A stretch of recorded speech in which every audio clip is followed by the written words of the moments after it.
Hey guys, here's your warm up for today. You want to join a gym to start working out. There's only one time only membership fee for $75 plus another $15 per month. Write a function rule to represent the situation, then fill out the table. So remember, what you have to do is think about which one is going to change and which one is your flat rate. Remember that the $75 fee is only one time, but you're paying $15 per month. So your x is going to go with the $15. So you would have y equals 75 plus the $15 per month. You can use this in your process column by saying if you go to the gym no times, it would still cost you $75 to sign up. If you go for 1 month, it's going to cost you $90, and so forth and so on. So go ahead and continue to finish this. What we're going to talk about today is functions, and actually, what is a function? A function is a relationship between two quantities in which one quantity is associated with a different value of the other quantity. So remember, as I'm going through this, make sure you're writing down the notes on your copy. I'm going to show you an example of two soda pop machines that one is a function and one is not. So if you watch carefully, watch the refreshment soda machine. Every time the person presses A, notice that the orange juice is coming out. Every time they press B, apple juice is given. C is skim milk. D is skim milk. And E is chocolate milk. And lastly, F would be water. So notice how every time a button was pressed, only one type of drink has come out. If we look at the cold drinks, every time the person presses A, again, orange juice comes out. B would be apple juice. Oh no, there's skim milk. So B has had apple juice and skim milk come out. C would be skim milk. D is chocolate milk.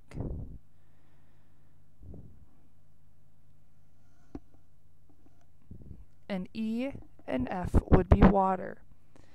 And again, not every time every button had one type of drink come out. Notice how B had two different types of drinks. So if we take a look at our notes, which vending machine is represented by a function? In this case, the refreshments one is a function. And this is because every single button only has one type of drink. So every button has one type of drink. The other question is, which vending machine does not represent a function? And that would be cold drinks. Because of button B, that has two different drinks.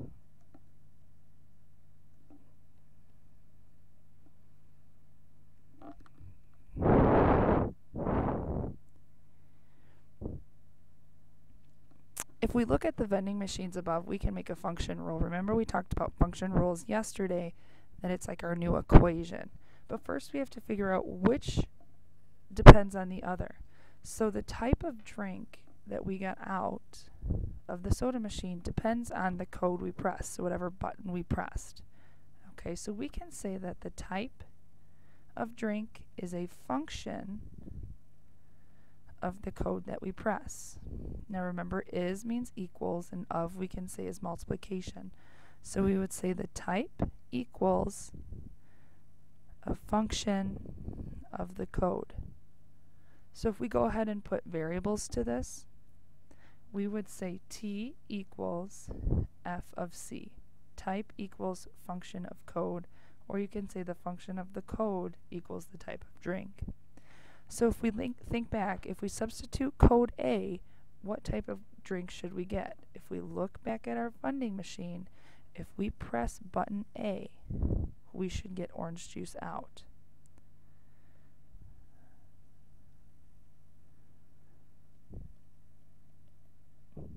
What about B? B, we're going to get apple juice. If we press D, we should get skim milk. And if we press F, we should get water. So again, whatever button you press, whatever function of the code, which is the letter, you're going to get a different type of drink out. So let's take a look at this with numbers in actual equations. In problem number 1, it's called f of 3. Now f means which equation you're going to use. Notice you have f and g. So the variable in front tells you which equation to use. Since it's f, we're just going to write 7x plus 4 because that's the equation we have to use. Now the 3 inside, this 3 right here, tells you what you substitute in for x. So in this case it means x equals 3. So wherever you see a 3 in the equation, go ahead and substitute. Wherever you see an x in the equation, go ahead and substitute the 3. So 7 times 3 plus 4. So this would be 21 plus 4, or 25, but the correct way of writing this is f of 3 equals 25. Here's another example. In this case, we're going to use g. So go ahead and write down the equation that you're going to use. And whenever we see an x, we're going to put a 4. So you have 2 times 4 minus 4 plus 9. 2 times 4 is 8.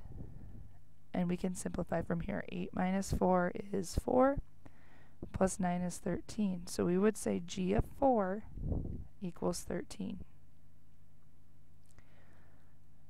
I want you to pause the video right now and try problems 3 and 4.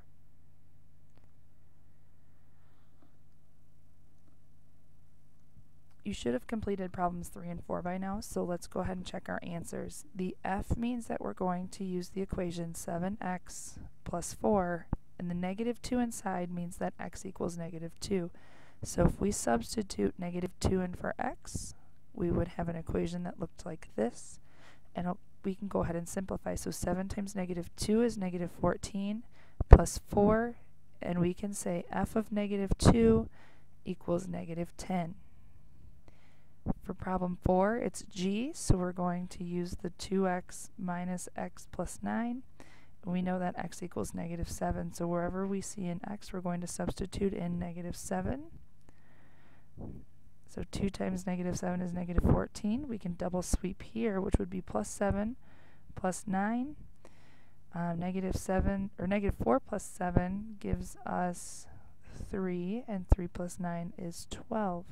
So g of negative 7 equals 12.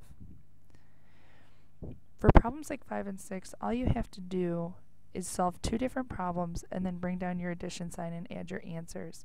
So for instance, if f of 2 is 7x plus 4, you'd say 7 times 2 plus 4. Go ahead and simplify all the way down, which would give you 18.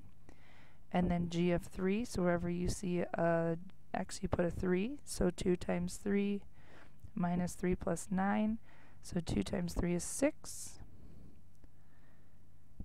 6 minus 3 is 3, plus 9 is 12, so then you would just add your 2 answers together, which would give you 30. You can try problem 6 if you want. If we take a little more in-depth view at the first function, the refreshments soda pot machine, we can come up with an independent and a dependent variable. Now, the type of drink you purchase depends on the code you input. So you would say that the set of codes A, B, C, D, E, and F, which are the buttons you would press, is a set of all possible values of the independent variable.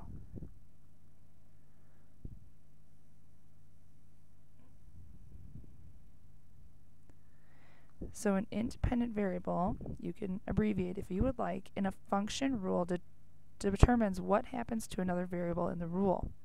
The set of possible values of the independent variable is also called the domain of the function. So all of your independent variable values is also the domain. The independent variable is also called the input. So it's got three different names: independent variable, domain, and the input. So anything you are putting into the function rule is in the domain.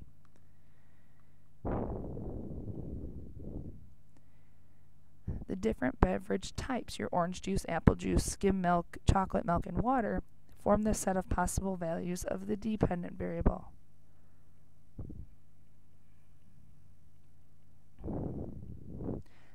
A dependent variable in a function rule changes its value when a value of the independent variable is changed. The set of possible values of the dependent variable is also called the range of the function. This is also called the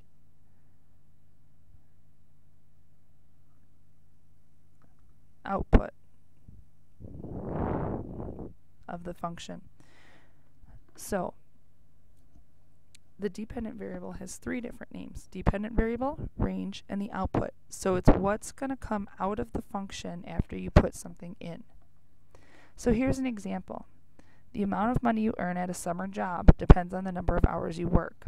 Always look for that word depends. Okay, does it make sense? If the number of hours you worked depended on the amount of money you earned, that really doesn't make sense. So always what comes before the dependent variable, or the word depends, is your dependent variable. Okay, because it's depending on something to get the value. The number of hours you worked is your independent. So let's answer the questions below. The amount of money you earn is a variable because it can change. The number of hours you work is a variable because it can change. The number of hours you work is your independent variable.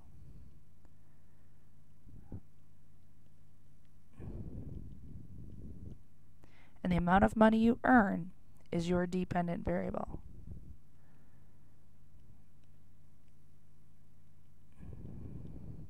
Because it's calculated based on the number of hours you work. What you are to do now after you have completed this note sheet is to work on worksheet 2. That's your homework. If you have any questions, there is QR codes on there for additional videos, especially of the function rules, the F of 4. There are problems like that. If you have any questions, come and see me in the morning.